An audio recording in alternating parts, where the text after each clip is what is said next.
ஒரு துருப்பிடித்த சைக்கிளில் 12 வயது இளைஞர் என்ன பண்ணுறாரு, சைக்கிளை ஓட்டிட்டு வராரு. ஓட்ட முடியாமல் ஓட்டுறாரு. பின்னாடி பார்த்தீங்கன்னா ஒரு சிறுமி இருக்காங்க, அவங்களுடைய தங்கச்சி. தலைவர் என்ன பண்ணுறாரு, அந்த பொண்ணை பார்க்குறாரு. பார்த்துட்டு, பாப்பா நீங்கள் 4 வருஷத்துக்கு முன்னாடி என்னுடைய படத்தில் ஒரு பாடலில் கோரஸ் பாடின அந்த பொண்ணு தானே நீங்கள் அப்படின்னு சொல்ல, அந்த பொண்ணுக்கு எல்லையில்லா மகிழ்ச்சி. தலைவர் சொல்லிக்கிறீங்க, பாருமா இனிமேல் நீ சங்கீதம் கற்றுக்கொள்ள வேண்டும், சரியா? மாதம் மாதம் உனக்கு 100 ரூபாய் நான் அனுப்புறேன்னு சொன்னாராம்.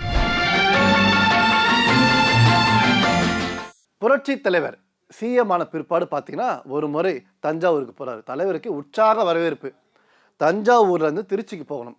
அப்பொழுது தலைவர் என்ன பண்ணுறாரு, தஞ்சாவூரை கடந்து போய்கொண்டே இருக்கும்போது 2 பக்கம் பார்த்தீங்கன்னா வயல்வெளிகள். அந்த வயல்வெளியை தாண்டி பார்த்தீங்கன்னா ஒரு ரோடு ஒன்று போயிட்டுருக்கு. அதில் ஒரு துருப்பிடித்த சைக்கிளில் 12 வயது இளைஞர் என்ன பண்ணுறாரு, சைக்கிளை ஓட்டிட்டு வராரு. ஓட்ட முடியாமல் ஓட்டுறாரு. பின்னாடி பார்த்தீங்கன்னா ஒரு சிறுமி இருக்காங்க, அவங்களுடைய தங்கச்சி. அந்த தம்பி பார்த்தீங்கன்னா வேகமாக ஓட்டுறாரு. எதிர்காத்து ஓட்ட முடியல. அப்பொழுது ஒரு பெரிய மேடு வருகிறது. அந்த பையனால் ஓட்ட முடியல. உடனே என்ன பண்ணுறாரு, அவர் உட்காந்துட்டு தங்கச்சியை சைக்கிளை தள்ளு அப்படின்றாரு. தலைவர் என்ன பண்ணாரு, காரில் பார்த்துட்டே வர்றாரு. சைக்கிளை தாண்டி போகுது கார். பின்னாடியே வந்து ஸ்டாப் ஸ்டாப் ஸ்டாப் அப்படின்றார் தலைவர் அந்த தம்பியை பார்த்து. அதன் பிற்பாடு தலைவர் என்ன பண்ணுறாரு, கார் விட்டு இறங்கி அந்த தம்பியை பார்த்து, ஏன்பா இந்த மேட்டு மேலே ஜம்பமாக நீ மட்டும் சைக்கிளை ஓட்டு வர, அந்த சிறுமியை தலை சொல்கிறியே, இது நியாயமா அப்படின்னு கேட்க, அந்த பொண்ணு என்ன பண்ணுறாங்க, ஆமாம் சார், எங்கள் அண்ணன் எப்போவுமே இப்படி தான், அந்த மேடு வரும்போது அவரால் ஓட்ட முடியாது, நான் தான் இறங்கி தள்ளணும் அப்படின்னு சொல்ல, அந்த பையனா, சார் துருப்பிடிச்ச சைக்கிளுங்க, டபுள்ஸ் போனால் இங்கேருந்து போலீஸ்க்கு என்ன பண்ணுவாங்க, சைக்கிளில் அதாவது காற்றை பிடிங்கி விட்டுருவாங்க டியூப்பில், டபுள்ஸ் போகவே முடியாது அப்படின்னு சொல்ல, அதாவது மக்கள் திலகம் எம்ஜிஆர் ஆட்சி காலத்தில் தான் டபுள்ஸ் போகலாம் அப்படின்னு சட்டத்தை கொண்டு வந்தார்.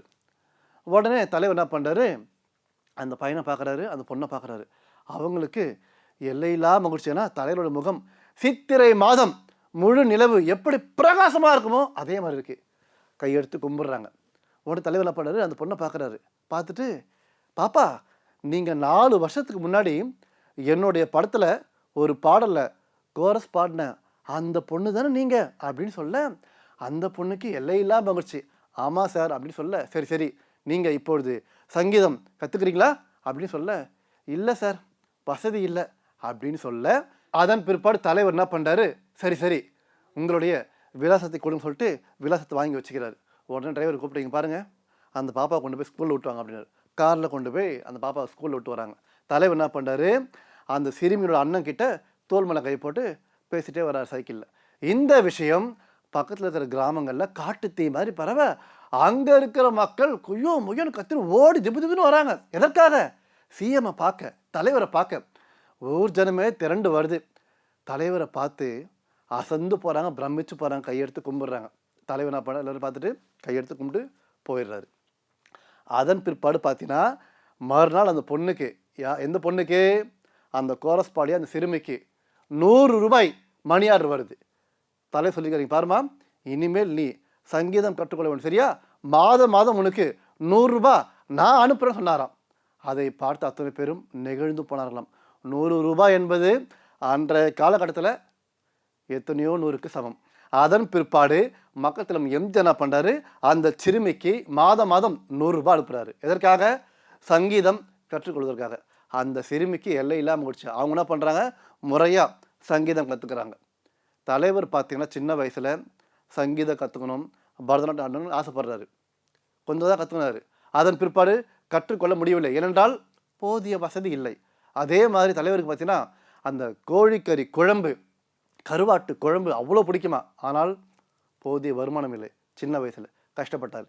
அதற்காகத்தான் தலைவர் பார்த்திங்கன்னா யாருமே கஷ்டப்படக்கூடாதுன்றதுக்காக அவர் வாழ்நாள் முழுவதும் அவர் செய்த உதவிகள் ஏராளம் ஏராளம் சொல்லிக்கொண்டே போகலாம். இதனால தான் இன்றைக்கும் பார்த்தீங்கன்னா தமிழ்நாட்டில் தலைவரை கும்பிடாதவங்க இருக்கவே முடியாது. அவருடைய பிறந்த நாள் நினைவு நாள் வரும்போது மக்கள் அவரை வணங்குவாங்க, வேண்டிய உதவி அன்னதானம் பண்ணுவாங்க. அவங்க வாழ்க்கையில் மறக்கவே முடியாதான்.